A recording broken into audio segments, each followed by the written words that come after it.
Nselmilkom l-odwa tajba li telespettaturi ta' One u l-semmija ta' One Radio. Bonġu kol il-min inaqatmana fuq il-mezzi soċjali. Illum bħal-ġimma li għaddit program ta' diskussjoni bis-sehem ta' diversi mistiedna illi magħhom se nkunu qegħdin nitkellmu dwar diversi temi kurrenti bħalissa fil-Gżejjer Maltin u Awċin. U allura nilqa' mill-ewwel miegħi lill-Prim Ministru u Mexxej tal-Partit Laburista Robert Abela. Prim Ministru, jumejn oħra nibdew ix-xahar ta' Ġunju u ma nistax ma nistaqsikx dwar l-aspettattivi għas-settur turistiku f'pajjiżna. Il-Gvern ħabbar diġà pjan kawt, meqjus u sigur għat-turisti il-ftuħ mill-ġdid tal-pjan turistiku f'pajjiżna. Kif qed ħares inti lejn dan il-ftuħ mill-ġdid hawn min qed jesprimi ottimizmu u qed jistenna li jara t-turisti ġejjin imma hawn min ukoll li jesprimi ċertu xettiċiżmu? Grazzi Trisha, tajjeb tkellimt. U il-mod kif qed inħares għal ftuħ mill-ġdid tal-turiżmu tagħna minn nhar it-tlieta li ġej huwa wieħed ottimist iżda kawt. Naqblu fuq punt iżda fil-waqt li nifhem il-ħsibijiet ta' kulħadd għaliex naturalment iqumu dawn id-domandi jekk għandniex niftħu għat-turiżmu, jekk għandniex nikkampanjaw għat-turiżmu b'mod proattiv, dawn huma kollha ħsibijiet leġittimi. Iżda nifhmu wkoll illi t-turiżmu jifforma madwar terz tal-ekonomija ta' pajjiżna.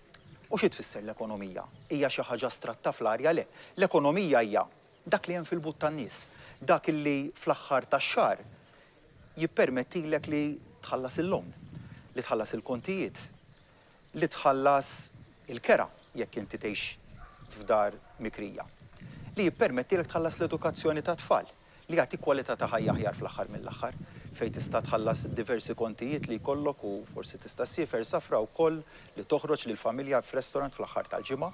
U l-ekonomija ta' pajjiżna dejjem kellha dan il-pilastru ewlieni tagħha li huwa madwar it-turiżmu. Però nafu li darba għandna kuntest partikolari. U l-kuntest huwa wieħed li rridu noħolqu nibqgħu noħolqu dak il-bilanċ li dejjem imxejna fuqu fix-xhur li għaddew ta' bejn is-saħħa, il-protezzjoni tas-saħħa tan-nies dik tibqa' ewlenija u l-protezzjoni tal-ekonomija. U x'inhu huwa l-vantaġġ li għandna llum? Il-vantaġġ kbir li għandu dan il-pajjiż huwa li għandu ħafna mill-popolazzjoni tiegħu illi hija mlaqma. Mela hemmhekk aħna se nkunu nistgħu nħarsu lejn ftuħ ta' dan is-settur tant importanti b'mod sigur.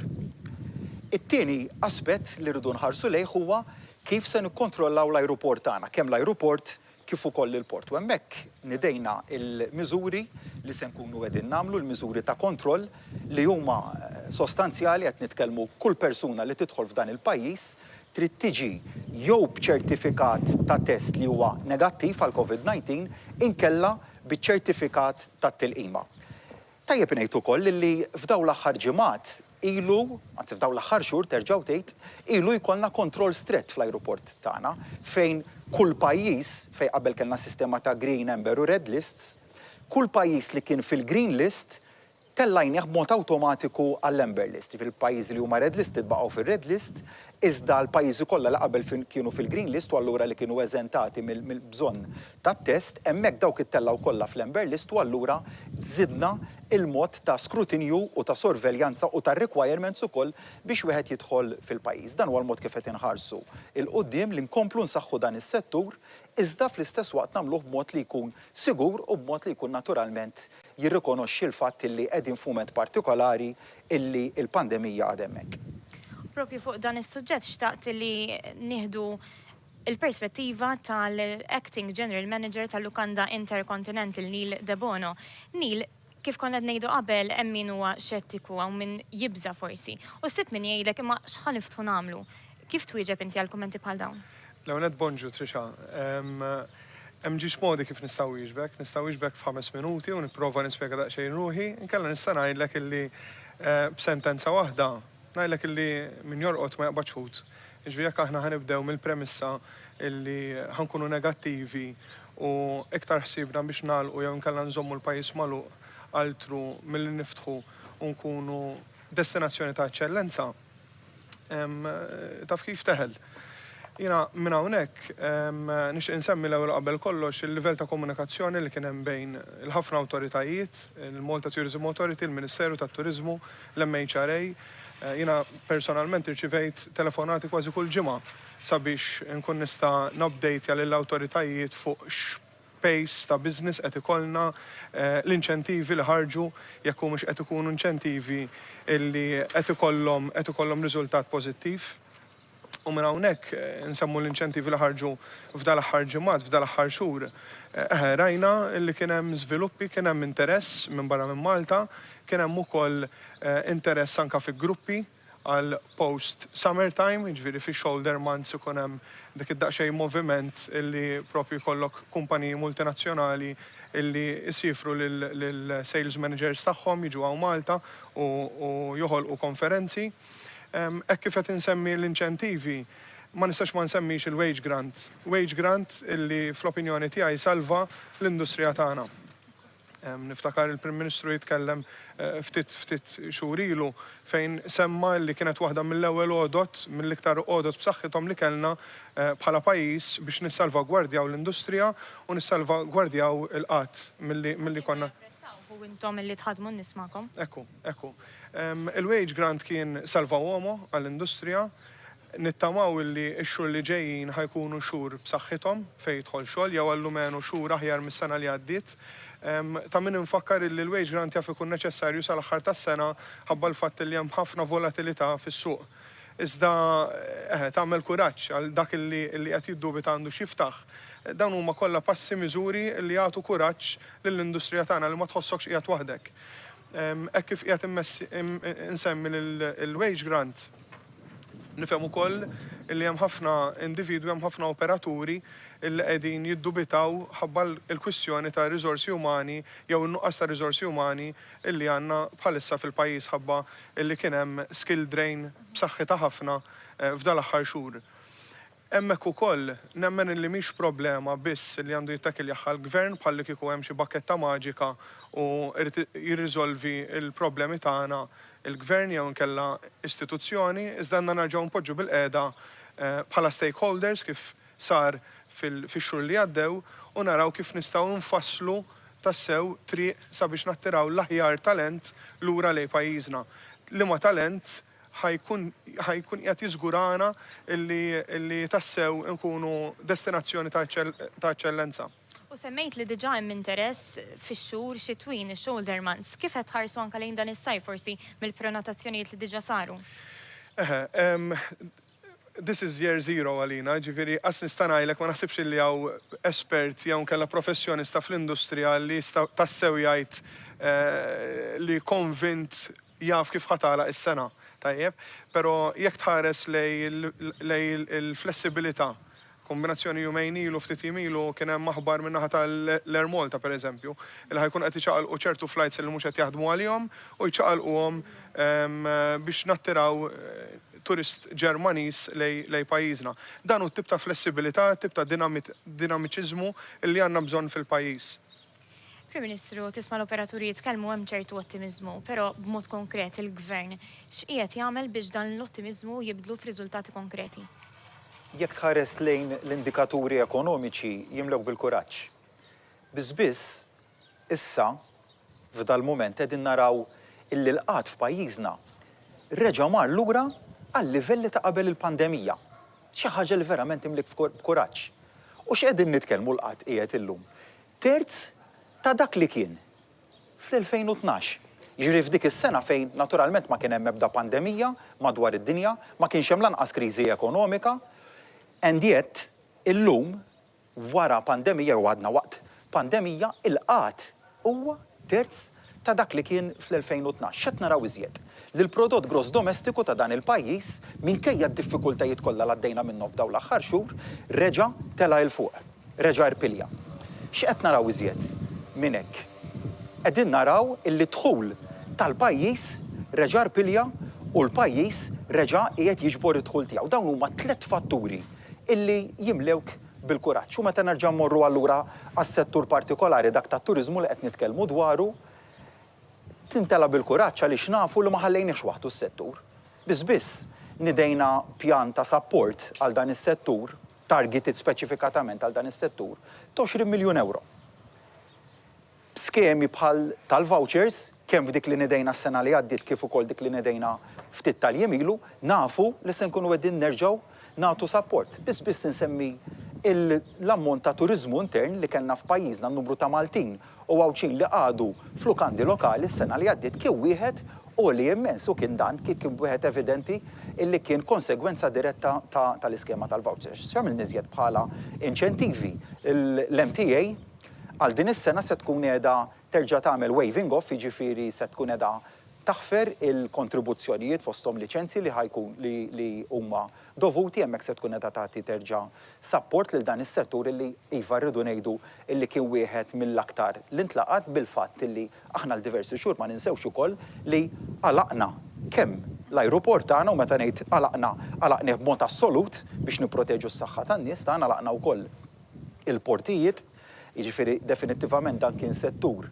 illi intlaqat b'mod negattiv imma mbagħad tara l-kuraġġ dil-ġimgħa ħadd pjaċir inaugurajt restaurant ġdid fil-belt illi investew 600,000 euro f'restorant li jurik li hemm il-fiduċja li jurik li hemm il-kuraġġ u għal daqstant illi iva nħares il-qudiem illi l-iskemi li għamilna biex niżguraw li dan is-settur ma jitkissirx f'mumenti daqstant diffiċli fosthom semmit l-iskema tal-weight supplement dik kienet waħda importanti immens għaliex żgurat li ma jintelfux l-impjiegi u li fil-mument li ħaniftħu il-portijiet tagħna u l-ajruport tagħna b'mod proattiv.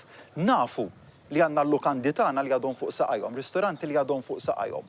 L-industriji tal-madwar għax nifhmu wkoll kemm għandek persuni u negozji li jgawdu mit-turiżmu f'pajjiżna. Dawk nagħti eżempju min huwa involut fit-trasport privat, min għandu restaurants, min għandu l-bars, l-servizzi kollha li tanti gawdu mill-industrija tat-turiżmu. Għalhekk dejjem appellajna għal sajf ta' xogħol u determinati li dak is-sajf ta' xogħol naħdmuh b'mod kawt, kruċjali li nibqgħu nżommu n-numri baxxi wkoll sabiex pajjiżna jibqa' fil-green list tal-pajjiżi oħrajn u għalhekk li nappella għal dan is-sens ta' kawtela iżda fl-istess waqt ottimistu pożittiv li jkollna iva sajf tajjeb ta' xogħol.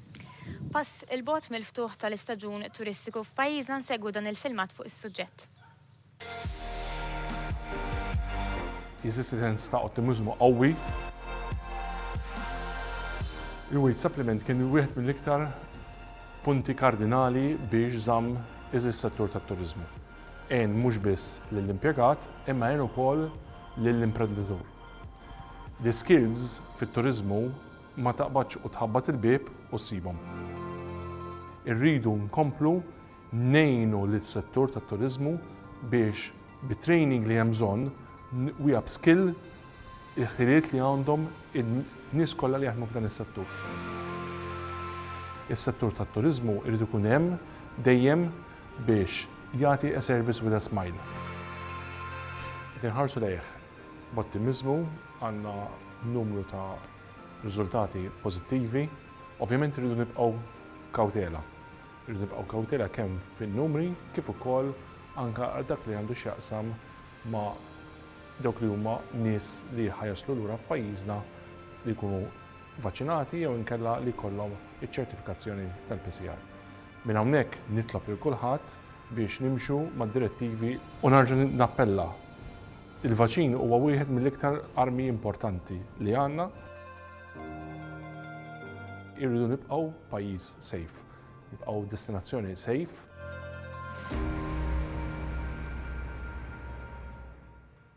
Rridu pajjiż sigur imma rridu wkoll pajjiż nadif li jitgawda mhux biss mit-turisti li jżuru lil Malta imma wkoll mill-Maltin li ngħixu fih kuljum. U fil-fatt f'dan il-kuntest fl-aħħar ġimgħat kienet għaddejja kampanja fuq skala nazzjonali insebħu pajjiżna ħbar sabiħa din il-ġimgħa li propju wara s-suċċess tagħha se tkun estiża biex tibda ssir fuq bażi regolari u propju magħna illum għandna lil viċi sindku ta' bis-sehem Scott Camilleri. Scott, naf illi ikkummentajt mod pożittiv ħafna fuq din il-kampanja. X'taħseb għaliex ikkummentajt dan il-mod naf illi laqtet speċifikament il-lokalità ta' bis-sehem? Bonġu Trisha. Kemm importanti li nkomplu nsefħu pajjiżna. Din il-ġimgħa rajna il fuq minn 200 ħaddiem mis-servizz pubbliku jagħtu l-input tagħhom fil-lokalità ta' bis-sehem. U madwar Malta wkoll. Jien nitkellem min-naħa tal-lokalità tiegħi fejn rajt operazzjoni ta' manutenzjoni u tindif tul il-lokalità. Ta' dan m'għandix kliem biżżejjed biex nirringrazzja ovvjament il dawk il-ħaddiema kollha li assistew, biss irrid nirrimarka. id-dedikazzjoni li għandhom dawn in-nies, id-dedikazzjoni, is-sena u l-ħidma. Li minnajrom dawn in-nies aħna morru on site nitkellmu magħhom ta' kuljum. Dawn in-nies ma jiġux biss fil-ġimgħa għas-servizz pubbliku, dawn in-nies jiġu is-sena kollha. U minnajrom ma nkunux nistgħu nżommu il-manutenzjoni tal-kosta u tal-lokalità tagħna. Lokalitajiet li għandhom il-baħar magħhom jafu il-problemi li joħloq il-baħar. Il-baħar għal kemmu sabiħ u kemmu bżonn już għat-turist, imma huwa diffiċli biex iżommu nadif u żommu fi-stat ta' manutenzjoni tajba. Il-fatt li l-baħar jiddeterjoralek l-elementi kollha esposti għalih. U ta' dan aħna irdu nkunu tassew bħala kunsilli pre-planning minn qabel sabiex aħna nkunu nafu x'operazzjonijiet ta' tindif u manutenzjoni tul is-sena irdu jsiru sabiex inti żomm il-prodotti tiegħek fi-stat tajjeb. U kif dejjem ngħidu, l-oġġett mhux kemm tagħmlu, imma kemm iżommu tajjeb wara. U irdu nkunu aħna stess li naħsbu għal dawn it-tip ta' kampanji. Jiena sodisfat immens bħala kunsilli li din il-ġimgħa rajna dawn il-ħaddiema kollha, ovvjament għandna assigurazzjoni wkoll li dawn it-tip ta' operazzjonijiet ħajbqgħu jsiru b'mod regolari, li għandna bħala kunsilli tuna sosten b'saħħtu, ovvjament dak kulħadd jaf kunsill għal-riżorsi tiegħu irid jaħdem u ma jistax jagħmel dawk l-operazzjonijiet on those lines. Jiġifieri qatt ma jista' jkollok 200 ħaddiem jaħdmu insync f'post wieħed, imma daw it-tip ta' xogħol huwa bżonn już. U fid-dinja kulħadd fid-djar tiegħu meta jipprepara xi okkażjoni, aħna din nippreparaw għas-sajf, irid jagħti qala tajba. Jekk xi ħadd ħajżewwiġlu tfal, irid jagħti qala tajba d-dar biex tkun tospita lil dawk li ħser jkun jagħtu r-rigali jew nkella biex tospita kwalunkwe okkażjoni. U tant ieħor sar din il-ġimgħa f'Birzebbuġa fejn inqalat waħda tajba u għandna lokalità lesta u preparata għax-xhur tas-sajf. Faħħart ix-xogħol tal-ħaddiema, imma fil-qalba wkoll ta' proġetti bħal dawn ikun hemm ir-residenti li jibbenefikaw naf kemm bħala kunsill iżommu kuntatt kontinwu mill-qrib mar-residenti. Kif irreaġixxew meta raw dawn in-nies kollha qed ingħatfu l-lokalità tagħhom? Ovvjament kien xokk għal kull wieħed u waħda minna li noqogħdu fil-lokalità sabiħ ta' Birzebbuġa. Biss irċivejt il fuq minn 25 telefonata x'inhu jiġri. Imma dawk it-telefonati li jagħmluna kburin bil-partit u bil-gvern tagħna, mardux ninsew li il-Gvern Laburista ma abbandunax il-lokalità ta' Birzebbuġa kif sar fil-passat. Maħniex naraw il-Birzebbuġa biss bħala industrija, imma din naraw ukoll bħala żona turistika li kapaċi tospita aktar ħidma u aktar nies ġo fiha. U biex iżomm dak l-ammont ta' nies u turisti ġo fiha, trid tinvesti. U tisiru dawn tip ta' investimenti fil-manutenzjoni u tipi ta' proġetti sabiex Birzebbuġa tibqa' il-ġojjel ta' naħa isfel ta' Malta. Scott qal kemm hu sabiħ li jsiru proġetti bħal dawn imma importanti li nżommuhom. Ma taħsibx li allura hemm bżonn sforz ikbar għaliex dan fuq kollox mhux fejn jidħol tindif biss, imma meta tara investimenti bħal dawn, investimenti oħrajn miljonarji, ma taħsibx li hemm bżonn iktar sforz biex naraw iż-żamma tagħhom u jkunu sostenibbli? L-ewwel nett kull wieħed u waħda minna għandu l-kontribut tiegħu xi jagħti. Huwa importanti li dak l-isforz xkejken minn kull wieħed u waħda minna li mbagħad kollettivament sejjejn biex lil dan il-pajjiż ġojjel, għandna pajjiż li huwa ġojjel, inkomplu nsebħuh u nippreservawh ukoll għal ġenerazzjonijiet futuri tagħna. Però verament ħadd pjaċir kont sodisfatt din-l-inizjattiva illi mexxija l-Principal Permanent Secretary li minn hawnhekk insellimlu tal-ħidma tiegħu inti semmejt li hija inizjattiva nazzjonali. U hekk kien meta tara dawk l-entitajiet kollha li jingħaqdu flimkien għal dan lan tant sabiħ. Issa l-weda tagħna tkun u l-wedi tagħna aħna nżommuhom u nimplementawhom illi tal-inizjattiva issir aktar spiss sabiex niżguraw li dan il-pajjiż naraw li jkun wieħed nadif, kruċjali li jkollna l-indafa madwar il-pajjiż kollu it-tisbieħ tal-pajjiż mill-iktar affarijiet sempliċi illi ipaxxu lajn li inti waqt li qed kemm għaddej fl-irħula tagħna fil-kampanja fil-pajsaġġ qed tara pajjiż li huwa miżmum tajjeb mhux biss għal Maltin u l-Awċin kollha li jgħixu hawnhekk dik hija priorità, imma anke t-turisti li jiġu f'pajjiżna li jgħidu li Malta hija verament ġojjel ta' pajjiż li huwa miżmum tajjeb, nadif u xi ħaġa sempliċi li verament imma meta tara dan l-isforz ta' ħidma kollettiv naturalment jagħtik sens ta' sodisfazzjon kbir. Ħanaqlef ftit is-suġġett il-vaċċin l-iktar naħseb waħda mill-iktar kelmiet li qed tintuża bħalissa. Il-vaċċin kien fuq l-aġenda tal-Kunsill Ewropew? li kien għal-ħaddieħor f'pajjiżna għandna 40,000 doża ta' vaċċin biss illum. Da żgur li kien trixa. Għax il-vaċċin huwa soluzzjoni għall-pandemija. U naturalment, parti sostanzjali mid-diskussjoni li kellna fih dan il-Kunsill Ewropew kienet iddur madwar il-pandemija, imma madwar is-soluzzjonijiet fl-aħħar mill-aħħar. Kienet diskussjoni li bdejnija l-ewwel fih dan il-familja politika tagħna qabel il-Kunsill fil-Pre-Council. U mbagħad fih dan il-Kunsill hemmhekk komplejna naturalment f'din diskussjoni tant importanti. U x'ġi ċelebrat? Ġi ċelebrat fost il-mexxejja Ewropej, anke fid-diskussjonijiet li kellna flimkien, ferħu bil-fatt li Malta laħqet kienet l-ewwel pajjiż fost l-istati membri li laħqet il-herd immunity. Jiġifieri 70% tal-popolazzjoni adulta tagħna li ħadet imqar l-ewwel doża tal-vaċċin. U sinċerament ferħu magħna għaliex di fil-verità hija xi ħaġa kollettiva li mhux biss irridu narawha mill-aspett ta' stat individwali, ma sforz kollettiv illi kull stat għamel l-almu tiegħu biex itejjeb l-interessi taċ-ċittadini tiegħu, imma kienet imbagħad sforz ukoll ikkoordinat fuq livell Ewropew. Jiġifieri jekk niġu fuq l-għażliet li għamilna aħna biex trajna id-dożi tal-vaċċin, għamilna l-għażliet tagħna u kull wieħed mis-27 stat membru kellu l-għażliet tiegħu. Għaliex kellek l-għażla li tixtri ftit, kellek l-għażla li ma tixtri xejn dożi tal-vaċċin, kellek l-għażla li tixtri minn ditta waħda u mhux minn oħra, jew li tagħżel kif għamilna aħna li nixtru f'kwantitajiet iktar milli suffiċjenti u minn kull ditta biex niżguraw illi fl-iktar ġimgħat kruċjali tal-pandemija, jiġifieri dawk tal-bidu meta wasal il-vaċċin ikollna iżjed milli biżżejjed dożi tal-vaċċin biex inkunu nistgħu nlaqmu b'mod rapidu, b'mod effiċjenti lill-popolazzjoni tagħna, imma fl-aħħar mill-aħħar irrid ngħid ukoll li dan kien il-mod ta' kif inxtara l-vaċċin kien fih dan framework ikkoordinat mill-Kummissjoni Ewropea. U aħna bħala pajjiż numru ta' xhur ilu konna katalisti, ġifieri konna minn ta' qudiemnet bħala pajjiż biex imbuttajna l-qudiem li jkun hemm dan il-joint procurement min-naħa tal-Kummissjoni Ewropea. U x'riżultati sarfu l-mod kif pajjiżna ħadem flimkien mal-Kummissjoni Ewropea. L-għażliet li għamel pajjiżna x'ifissru llum il-ġurnata. L-ewwel stat membru Ewropew li ħana herd immunity, illum qegħdin nitkellmu li għandna 200,000 ruħ f'pajjiżna li huma fully vaccinated, jiġifieri li ħadu jew iż-żewġ dożi jew jekk ħadu ditta li teħtieġ vaċċin doża waħda biss, hemmhekk allura jitqiesu bħala fully vaccinated. Imma wkoll tajna wkoll aktar minn 500,000 doża ta' vaċċin. Dawn huma realtajiet, imma dawn huma realtajiet għax konna naqlin fl-istrateġija li mexxejna l-qudiem tul dawn l-aħħar xhur biex illum pajjiżna jinsab fis-sitwazzjoni tajba illi jinsab fiha xejja oħrajn isaqsuk. Kif għamiltuh il-pjan ta' vaċċinar b'mod daqstant effiċjenti?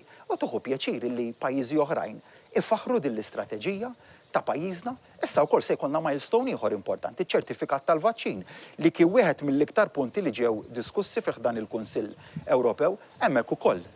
Fil-waqt li għad għandek dibattitu fuq livell Ewropew ta' meta se jiġi implementat iċ-ċertifikat, jiġifieri meta b'mod effettiv wieħed se jkun jista' jutilizzah u fil-waqt li għad hemm diffikultajiet, f'pajjiżna għandna kollox lest, kollox. Jiġifieri ċ-ċertifikat tal-vaċċin ta' pajjiżna lestejna kull aspett minnu. Dan għamilnieh għaliex mhux għax ħlomna one fine day u għad nara irridu nibdew naħsbu fuq kif se nikkoordinaw iċ-ċertifikat tal-vaċċin. L-ewwel nett hemmhekk irġajna konna aħna illi konna fuq qudiemnet li fuq livell Ewropew imbuttajna dan il-kunċett ta' ċertifikat tal-vaċċin. Anke għaliex jaqqat ma' wieħed mill-prinċipji ewlenin illi fuq hija mibnija l-Unjoni Ewropea li huwa l-moviment liberu tal-persuni. Dritt fundamentali li f'dawn l-aħħar xhur iva kien wieħed illi huwa ristrett. Imma xrajna wkoll li aħna għandna sistema li hija lesta minn kollox u da x'kien ifisser imma. Kien ifisser ħafna u ħafna xogħol intensiv, mod organizzattiv ukoll biex din lodda jien nemmen hija ċavetta waħda miċ-ċwievet ewlenin tas-soluzzjoni tal-pandemija. Il-vaċċin, il-mod effiċjenti li bieħtat il-vaċċin, imma ċertifikat tat-tilqima li mhux biss se jkun għodda ewlenija biex wieħed jimxi minn pajjiż għal ieħor, dak huwa l-użu ewlieni tiegħu, imma mhux l-użu uniku.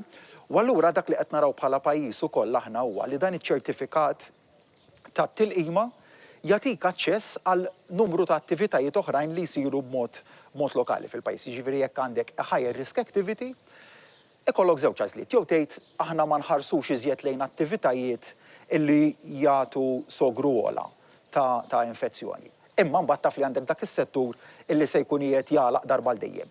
Jew inkella tagħmel mod sikur li bih wieħed ikun jista' jattendi f'dawk l-attivitajiet. Fost dawn hemm illi wieħed jista' juża dan iċ-ċertifikat tat-tilqima biex ikun jista' jidħol jew le f'dawn l-attivitajiet. U hawnhekk fejn jerġa' jidħol l-appell tiegħi li nagħmlu b'mod konsistenti sabiex kull min huwa eliġibbli għal vaċċin jitlaqqam. Kellna aħbar sabiħa oħra illi għandek issa se jkollna l-vaċċinar ukoll ta' persuni bejn 12 u 15-il sena, hemmhekk reġa' pajjiżna fuq qudiemnet u hawnhekk nerġa' nsellem lid-Deputat Prim Ministru l-awtoritajiet kollha tas-saħħa ta' pajjiżna li dejjem qed naraw f'kull punt tal-pandemija qed inkunu fuq qudiemnet.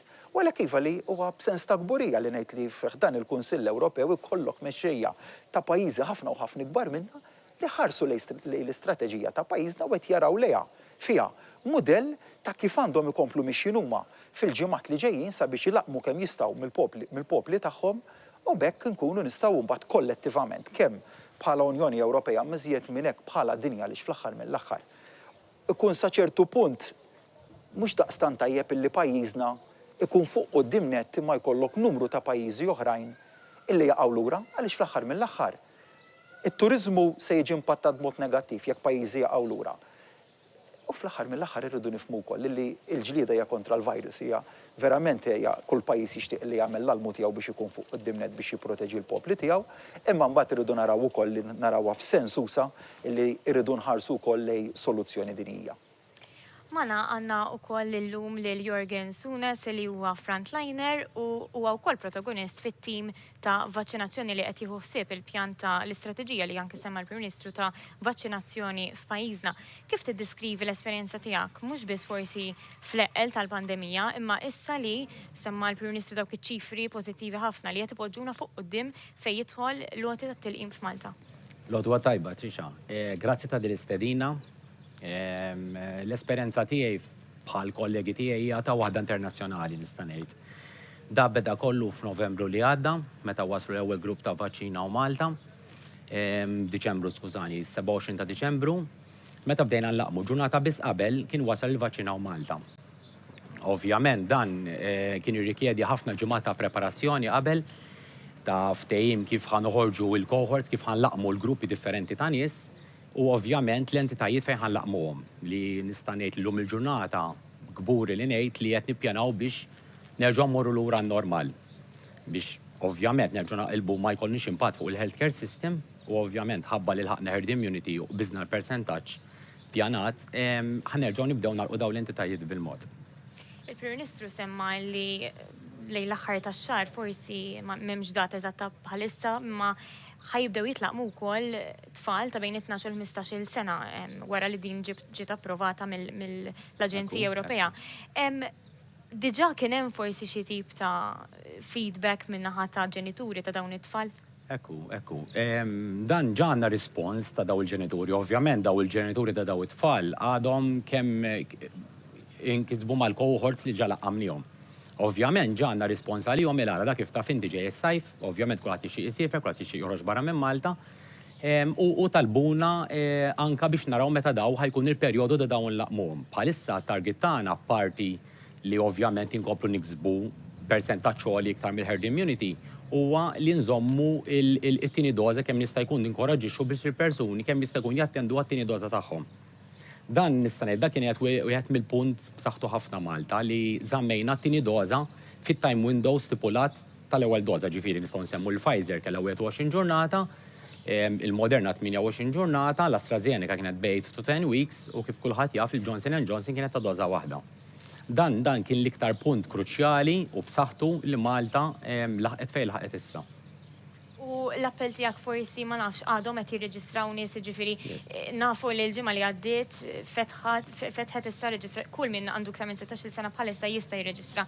Għadkom qed tirċievu reġistrazzjonijiet on a daily basis? Yes. Dan bażikament nista' ngħid li ovvjament id-demand kif kien qabel naqas issa laqamna persentaġġ tajjeb. Però nista' ngħid li kuljum ma nirċevu ammont sostanzjali u tajjeb ukoll li ngħidu li daw l-appuntamenti li aħna nirċievu through the SMS or through the online portal, daw jingħataw within a couple of days. Ġifieri dawn m'hemmx bżonn persuna jibża li ħajreġistra għall-vaccine u ħingħata l-appuntament ċar wara jew ġimgħatej wara kif għamlu pajjiżi barra minn Malta wkoll. Dan once li tapplika within a couple of days ħajkollok l-appuntament tal-vaċċin tiegħek. U anke l-andament meta jkunu fuq il-post, ġifieri rajna anke filmati, tidħol tistenna ftit. Dan kif kulħadd ra ġieli kellna queues, all right, però kif kulħadd jaf il-queues kienu just a couple of minutes, queues kbar, imma fil-verità once li inti telajnja fil-queue, a couple of minutes kun ġalest u bil-qiegħda għall-osservazzjoni tal-15 minuta wara jtuħu l-vaċċin. Sensegu issa filmat qasir dwar il-mixja li għamel pajjiżna mill-ewwel ġurnata li waslu l-ewwel dożi tal-vaċċin kontra l-COVID-19 sal-lum il-ġurnata li wasalna biex qed niksbu dawn is-suċċessi f'pajjiżna.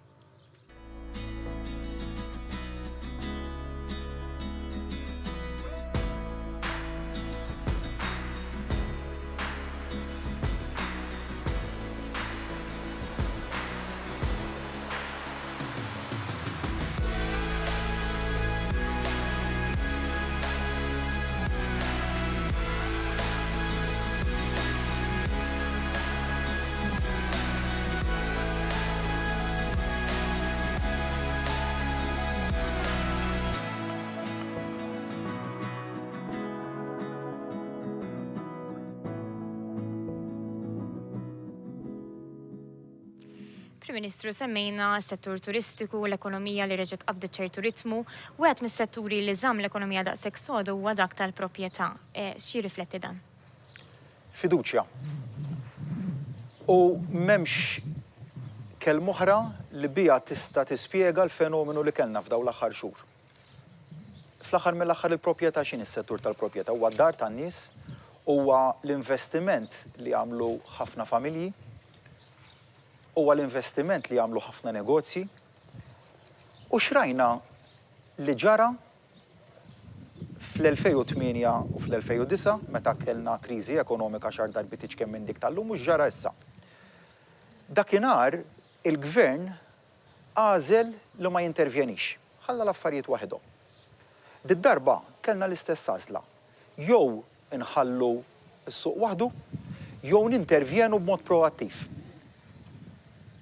Għażilna li nintervjenu b'mod proattiv. Id-tbassir x'kien? Anzi mhux id-tbassir did-darba. Soltu nitkellem dwar tbassir, did-darba ħan nitkellem ir-realtà li esperjenzajna.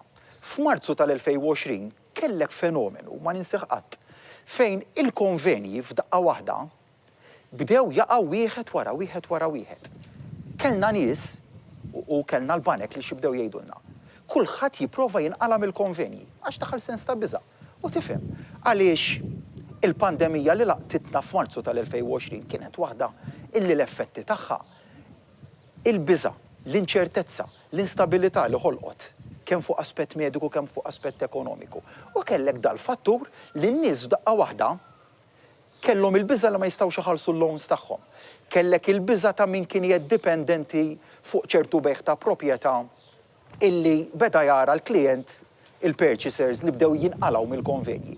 Kellek il-banek li daħlet fihom il-biża' illi mhux se jkun hemm ir-repayment tal-loans u allura jkollok sensiela ta' defaulting loans, jiġifieri loans li mhumiex qed jitħallsu. U allura hemmhekk il-gvern kellu dil-għażla ċara jew jagħmel bħal ta' qabilna u jiġi rinfaċċatu mbagħad b'sitwazzjoni fejn minħabba dik id-deċiżjoni li ħadu ta' qabilna is-settur tal-proprjetà dam 5 snin biex irkupra, 5 snin dam fl-2009 biex irkupra dan is-settur. Jew inkella jintervjeni b'mod proattiv u jara li dan is-settur ma jaqax lura. U hekk għamilna. U x'għamilna fost oħrajn? Raħħasna b'mod sostanzjali it-taxxa tal-bejħ u xiri ta' proprjetà, dik kienet miżura ewlenija, daħħalna l-moratorja, l-loan moratorja, u hemmhekk ilqajna d-diffikultà li kellu min ma setax iħallas il-loan tiegħu u xrajna. Illi tul pandemija bdejna nirreġistraw flok dak il-fenomenu li ġara f'Marzu tas-sena li għaddiet fejn kellek sharp drop fil-konvenji, mhux biss f'konvenji ġodda li kienu għadhom irridu jiġu firmati, imma li mietu numru ta' konvenji li ġew affirmati. It-trend minn dun idejna dik il-miżura f'Ġunju tal-2020 fil-pjan ta' riġenerazzjoni ekonomika inqalbet kompletament u bdejna minn dakinhar sal-lum nirreġistraw xahar wara xahar ta' bejħ rekord. Bejħ rekord f'pandemija. Dik hija xi ħaġa li verament timlik b'kuraġġ. U għadnet narawh sal-lum, kull min huwa involut f'dan is-settur jgħidlek illi pajjiżna qiegħed jirreġistra xhur b'saħħithom ta' beħ u xi fisser dan. Ma jfissirx biss illi qed jiġu impattati b'mod pożittiv min jixtri u min ibih, dak parti minnhom. Imma mbagħad tara kemm għandek industri li huwa dipendenti fuq dan is-settur. Min jaħdem fl-elettriku, fl-installazzjoni tal-elettriku, fil-beħ ta' appliances, fil-beħ ta' diversi servizzi li jiġu installati f'kull binja. Ara x'impatta minna. Imma dan kollu jibqa' jdur madwar il-fiduċja u l-kuraġġ li daħħalna fin-nies. Għaliex fl-aħħar mill-aħħar li inti tirreġistra din l-istatistika tant sabiħa waqt pandemija hija xi ħaġa li timlik b'sens ta' sodisfazzjoni iva. U li inti tara mbagħad li l-istrateġiji li tkun imxejt bihom ikunu qed jagħtu l-frott tagħhom. Għax dik il-miżura tant kbira li għamilna ta' tnaqqis fit-taxxa, l-effetti tagħha kienu dibattuti fit-tul, kien hemm min qalilna assolutament lera ma tmorrux f'dik id-direzzjoni. Kien hemm min qalilna morru f'dik id-direzzjoni, bad fl-aħħar mill-aħħar huwa is-sens ta' deċiżjoni. Is-sens li ma tibżax tieħu id-deċiżjonijiet ibsin u li d-deċiżjoni tagħha fuq in-naħa tajba wkoll. U f'dal każ kif kienu diversi d-deċiżjonijiet li ħadna waqt il-pandemija li qed naraw il-frott tagħhom illum u li għandna settur li flok iridu inqajmuh minn flok huwa settur li tant qed jagħti lura lill-ekonomija tagħna hija xi ħaġa li timlik b'sens ta' sodisfazzjon, naturalment nibqa' nappella biex l-iżvilupp isir b'mod sostenibbli, b'mod kawt kruċjali li jkollna żvilupp li jibqa' sostenibbli sabiex mhux biss niżguraw li din l-industrija li dejjem kienet mutur ekonomiku ewlieni f'pajjiżna tkun sostenibbli imma wkoll li ġenerazzjonijiet futuri ta' pajjiżna jkun jistgħu jgawdu minn ambjent sabiħ ukoll li jintlaħaq dak il-bilanċ tant importanti bejn l-iżvilupp importanti għall-ekonomija tal-pajjiż u l-ambjent li huwa daqstant ieħor importanti għal pajjiżna. U propju tagħti il-ħajja lil dan li qed jgħid il-Prim Ministru bħalissa għandna magħna lin-Notar Nicolette Vella. Inti li taħdem f'dan il-qasam, jekk nieħdok lura sena u ftit xhur ilu meta faqet il-pandemija, kont biżana li s-settur jista' jieħu xi daqqa l-isfel u forsi illum sena u nofs wara. Kif tħares lejn dan is-settur? Mela, l-ewwel nett insellem il-Prim Ministru u l-kull min qed jarana. Iva, f'Marzu tas-sena 2020, f'daqqa waħda nista' ngħidilkom li t-telefon waqaf idoqq. Ġifieri malli ħakmet din il-pandemija, ix-xogħol waqaf ħesrem, ġifieri u kif qal il-Prim Ministru kien hemm min ma xtaqx ikompli bil-konvenji, kien hemm konvenji qegħdin jaqgħu, kien hemm nies illi irtirawlhom is-sanction letter il-banek minħabba l-fatt illi ħasbu li ħajitilfu x-xogħol, ġifieri kien hemm sens ta' panic nista' ngħid. Il-miżuri li tabru f'Ġunju tas-sena li għaddiet taw boost qawwi. Ġifieri ftit ilu kelli anke diskussjoni jiena mal-Prim Ministru fej dejjem nitolbu li jkompli jġeddida. Għaliex il-boost li ta' huwa inkredibbli, ġifieri mhux biss inti għandek dawn li ħajxu l-ewwel dar li jibbenefikaw minn 200,000 li huma tax free, imma għandek il-fatt li ment inti għandek sa 400,000 tħallas bil-1.5% minn flok 3.5 jew 5% hemm differenza kbira jibqa' aktar flus ovvjament fidejn in-nies jistgħu jaffordjaw iktar. Issa ovvjament għandna problema minnaħa l-oħra għaliex tant kien hawn konvenji illi minħabba l-pandemija u minħabba l-volum il-banek mhux ileħqu. Ġifieri minn morna minn nies. Iva. Ġifieri le hemm differenza qawwija, imma mhux biss fil-konvenji nixtieq ngħid kien hawn ħafna minn ta' b'donazzjoni li rridu. Għaliex, ovvjament, meta bnidem, forse minn nisma jafux, meta bnidem jiġi nieqes inti tħallas bil-5%, bil-5%, issa hemm din it-tnaqqis ukoll, ġifieri il-volum ta' kontratti overall żdied mhux biss il-bejħ u x-xiri, imma anke donazzjonijiet, ġifieri b'dak kollu li jġib miegħu dan is-settur, ġifieri. Inti li tiltaqa' mal-koppji u l-individwi li jiġu jagħmlu konvenju, x'kien dak l-ixprun li wassalhom għax dan qed ngħidu f'pandemija kif qed inti f'Marzu kien hawn panic, kien hawn inċertezza. X'kien dak li tom il-kuraġġ biżżejjed biex jagħmlu dan il-pass importanti? X'isemmu n-nies li jiġu jagħmluh? Ħafna nies l-ewwel nett isemmu l-fatt li ma tilfux ix-xogħol. Jiġifieri ovvjament anki il-banek bdew jitolbuhom it-tri illi mhux se jitilfu x-xogħol. Ġifieri dik il-fatt li il-kumpanija ma' min taħdem inti toħroġlok ittra li mhux ħadd titlef ix-xogħol kien ġifieri incentive qawwi eżatt. It-tnaqqis fit-taxxa inkredibbli jiġifieri kif ibbumjaw l-affarijiet. Fis-sens li meta pajjiżi oħrajn is-sales tagħhom waqgħu u Malta żdiedu, ġifieri jien li nista' ngħid huwa li jiena nemmen li f'dan iż-żmien minħabba ovvjament is-settur turistiku kif qal Nil kien li kien ma kien torta ħadd ġifieri pandemija, is-settur tal-proprjetà kompla jmexxi ekonomikament lil Malta jiena naħseb. U kif qed tħares li s-settur forsi anki għax-xhur li ġejjin? Nerġa' nappella lill Prim Ministru ħankun naqra wiċċitost biex iġeddida. U għandi fiduċa kbira li jkompli sejjerek, kifimni, għajmin jekk it-taxxi jibqgħu li huma, n-nies qed ikomplu, ġifieri jien għandi nies pereżempju inkredibbli li qasbis kienu semgħu biha din, ċikotantajt kif jista' jkun ma semgħux biha. U allura qed jaqbadhom panik li jilħqu jagħmlu l-konvenju sa Lulju li ġej, ġifieri. Aspett pożittiv. Iva. Dil-esperjenza kienet sabiħa għaliex l-idea nibtet minn dialogu li niftakar kellna mal-Malta Developers Association u tirrifletti il-proċess ta' dialogu li għamilna ma' diversi stakeholders kull darba li bħala gvern ġejna biex namlu miżura jew oħra. Il-handling tal-pandemija bħala volum ta' xogħol u ta' ħsieb u ta' konċentrament li jrid ikollok. Jien nemmen li kieku kelli niddeskrivih ngħid li huwa daqskemm ikollu gvern normali mingħajr il-pandemija, il-volum ta' xogħol li huwa involut. Huwa daqskemm ikollu f'ġurnata normali ta' xogħol il-gvern meta m'għandekx pandemija. Jiġifieri x-xogħol li tista' tgħid l-irdoppja jekk mhux iżjed. Imma ta' fattur ewlieni u hija esperjenza li rridu nġorru għas-futur ukoll kien id-dialogu kontinwu li kellna mal-stakeholders kollha, kemm fih dan l-MCSD, kif ukoll f'setturi differenti, jiġifieri jekk ġejna biex nagħmlu miżuri li jolqtu s-settur tat-turiżmu, poġġejna bil-qiegħda u ltqajna mas-setturi kollha mal-stakeholders kollha involuti f'dak is-settur, jekk hija miżura li tolqod mod targeted li restaurants mal-assoċjazzjonijiet li jirrappreżentaw ir-ristoranti, ħdimna ma' kull settur, jekk tkellimna fuq attivitajiet sportivi, niltaqgħu mal-entitajiet sportivi u l-istess din il-miżura kienet inizjat idea illi tpoġġiet madwar il-mejda li mbagħad bdiet tiġi diskussa u fl-aħħar mill-aħħar ifformulajna il-pożizzjoni finali, naturalment bħal dejjem ikollok perspettivi differenti ta' min jemmen mod, ta' min jemmen mod ieħor u ħadna dik id-deċiżjoni li tat il-frott tagħha l-istess u mbagħad kienet id-deċiżjoni ewlenija jekk ninvestux bis-saħħa jew nadottawx politika ta' austerità.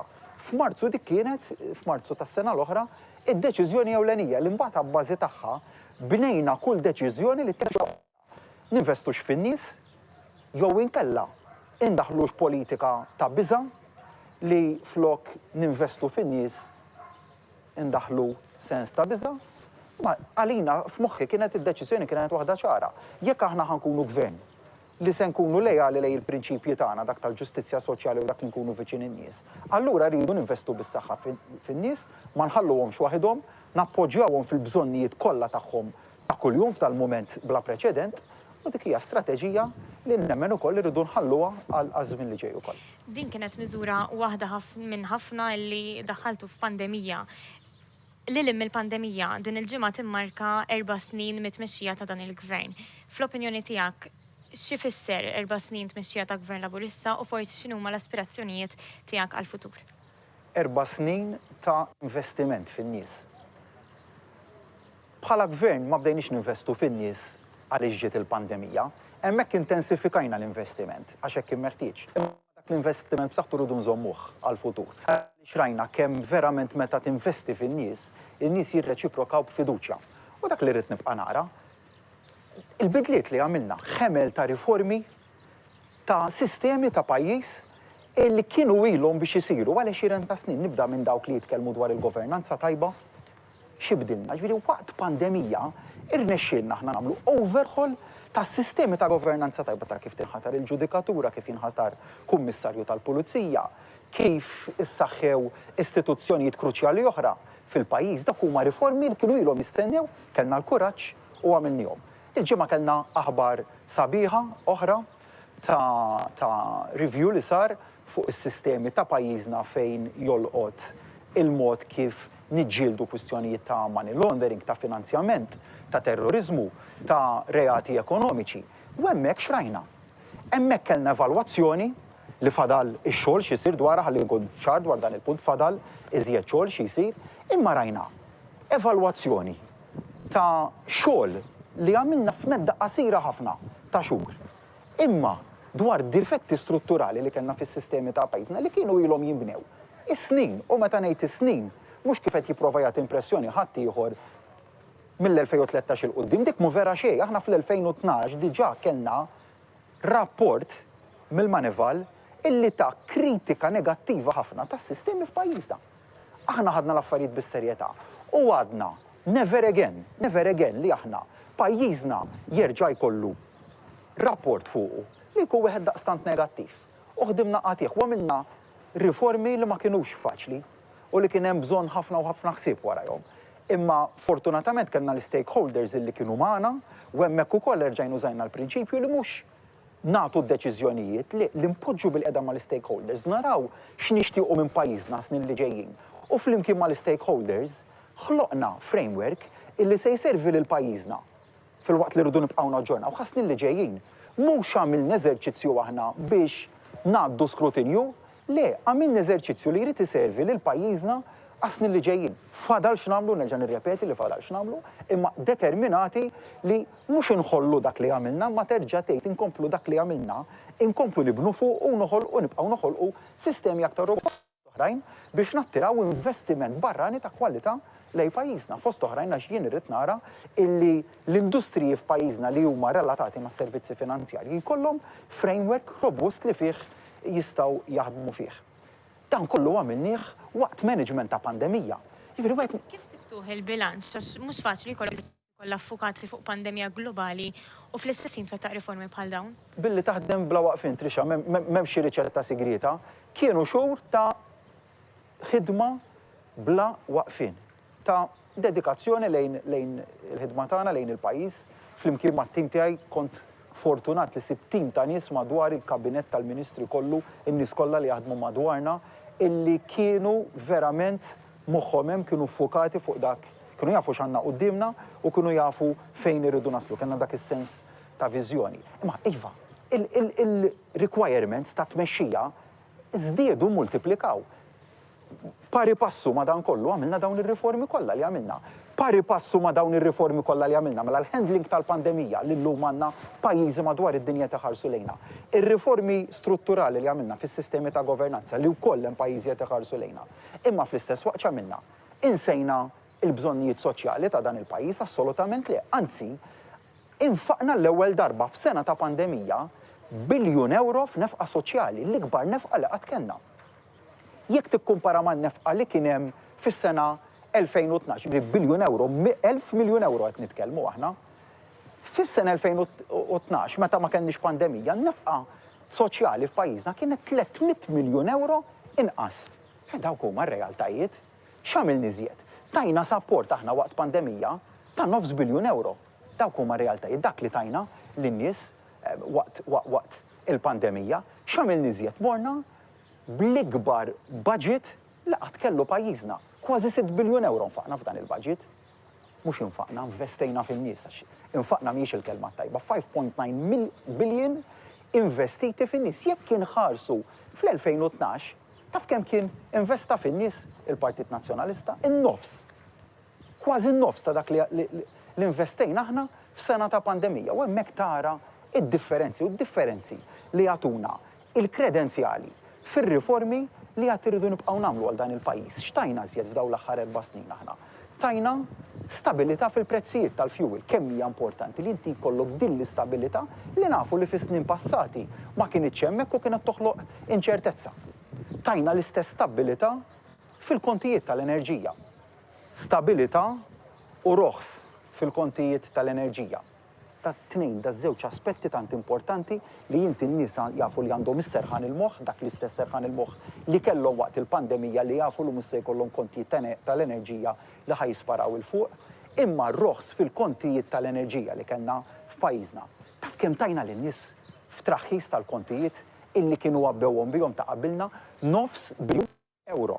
500 miljun euro skorruti li aħna tajna lin-nies f'traħħis tal-kontijiet tal-enerġija. Dak li għamilna aħna, ħanatik eżempju ta' x'kienet it-tariffa fil-band tisfel. Jiġifieri aħna il-kontijiet tal-enerġija għandek different bands skont il-konsum. Ħanati l-eżempju ta' u nikkumpara il-bands tal-konsum tal-elettriku illum għal kif kienu fi żmien il-Partit Nazzjonalista. Illum it-tariffa tal-band ta' isfel hija ta' 10 cents 5 kull unit. Fi żmien il-Partit Nazzjonalista taf kemm kienet ri? 16 cents 5. Jiġifieri 6 cents ola kull unit minn dak li hija llum. U għalhekk illi l-poplu tagħna tajnieh lura aħna $9 biljun iżjed minn terġa' iżjed minn 500 miljun euro f'kontijiet li ta' qabilna f'kontijiet ola li ta' qabilna kienu tellaw lill-poplu tagħna x'hekk kienu jittrattawhom lin-nies. Mhux hekk biss iżda għadna sal-lum għaddejjin bir-riformi u bir-reviżjonijiet tas-sistemi f'dan is-settur tant importanti illi ħallew ta' qabilna. Tajjeb illi ngħid illi ftit tal-ġimgħat ilu ilħaqna ftehim ġdid b'20,000 familja, 20,000 familja illi ta' qabilna għalulhom investu fil-pannelli. Imma mbagħad tawhom ftehim dwar il-feed-in tariff illi ma kienx jagħmel ġustizzja magħhom. U ftit tal-ġimgħat ilu ilħaqna dan il-ftehim 20,000 familja fejn tajnihom feed-in tariff aktar tajba għalihom u aktar serħan il-moħħ ta' stabbilità fit-tul għal din it-tariffa. Ma dan huwa l-mod kif wieħed iħares lejn l-affarijiet. Żgur li maħni supervi, żgur li maħni se nieqfu fil-proċess ta' riforma fis-settur tal-enerġija biex nibdlu dak li għamlu qabilna. Żgur li ta' qabilna m'għandhomx il-kredenzjali f'dan is-settur għaliex in-nisbu missa jinsew dak li kien qal il-Ministru Tonio Fenek, dak li kien qal il-Prim Ministru Gonzi f'dan is-settur. Żgur mhumiex se jinsew il-bidliet kbar li jagħmel dan il-gvern u li beħsiebna nibqgħu nagħmlu f'dan is-settur tant importanti li jolqot il-ħajja tal-familji ta' kuljum. Imma għandna l-kredenzjali biex nagħmluh dik id-differenza. Għaldaqstant, iva dan huwa l-mod li rridu nibqgħu nħarsu l-quddiem ta' riformi fuq żewġ prinċipji ewlenin, dak tal-ġustizzja soċjali anke meta titkellem fuq il-kwistjonijiet tal-kontijiet tal-enerġija rridu nżommu dal-prinċipju ewlieni quddiem għajnejna dak tal-ġustizzja soċjali, it-tieni prinċipju li se nkomplu qegħdin għaddejjin bir-riformi tagħna f'dan is-settur jibqa' dak ambjentali. Prim Ministru, grazzi ħafna tal-ħin tiegħek dal-għodu, grazzi wkoll il-missiedna li kellna magħna llum Neil, Jorgen, Nicolette, Scott li qasmu magħna l-arfin tagħhom f'setturi diversi u grazzi lilkom li segwejtuna. Nawguralkom il-kumplament tal-ħatti tajjeb.